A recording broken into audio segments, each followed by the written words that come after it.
All right, gentlemen, we have to go to a question now from one of our debate partners, UMass Dartmouth. Here now is the Chancellor of UMass Dartmouth, Dr. Robert Johnson. Welcome, Senator Markey and Congressman Kennedy, to UMass Dartmouth. We are so excited about this debate. I want to thank you for participating. We thought that we would be doing this face-to-face, in person, but in light of this global pandemic, we're doing it virtually. In the midst of COVID-19, college students within the Commonwealth, on our campus, and all across the country have been severely impacted financially, in terms of health disparities, families losing their jobs, and as you know, we had to start teaching remotely this past semester.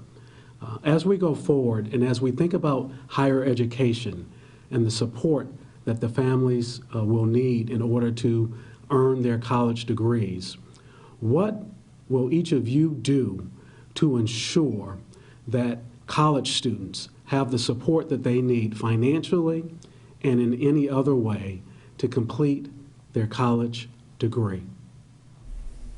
Thank you, Dr. Robert Johnson from UMass Dartmouth, and Mr. Markey will direct his question to you. Okay, thank you. I couldn't empathize more with the students in this era. I was a commuter to college, a commuter to law school. I lived home with my father, drove a truck for the Hood Milk Company in Malden. So I know what it's like to have a knapsack of student debt on your back. That was my life. I had to live it. And I know how hard it is for young people today because the debt today is far greater than it ever was when I was young. So I believe that as part of the coronavirus relief package, we should actually just forgive right up the top $10,000 of all the student debt of all the students across the country. And we should institute a program in which we long-term just forgive it for students up to $100,000 worth of debt. Because we need to say to these young people, we know how tough this existence is going to be in the Depression era, like conditions that you're going to be living and working in.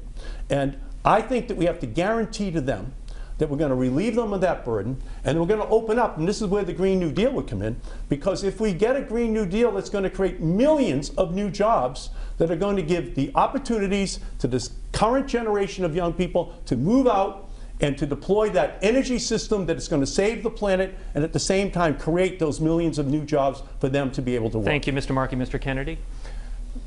One, we need to make sure that we have debt-free college in this country. We need to make sure that college, I've signed onto legislation to ensure that we wipe out student debt for 95% of all borrowers.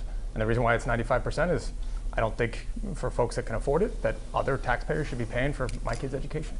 But understand that here's where I think what Senator Markey said is actually quite important. Our government at this point is putting the burden of an education on the backs of students to get a middle-class job for the first time in our history. And he's right about one thing. The deck is stacked more against students today than it ever has been before. So if that's the case, how can we possibly say that folks that have been in office for 50 years are doing right by a younger generation? We are not addressing the systemic challenges that we are now putting on a younger generation to address these challenges. And obviously the cost of college and higher education is one of them. But if you talk to leaders of higher education, like the Chancellor, they'll also tell you, particularly for this generation in this moment, the need for access to mental behavioral health care, which has been one of my area of core focus since I got to Congress. And it's where we've been working with colleges and universities to try to actually scale up and spread out access to mental health care for our students.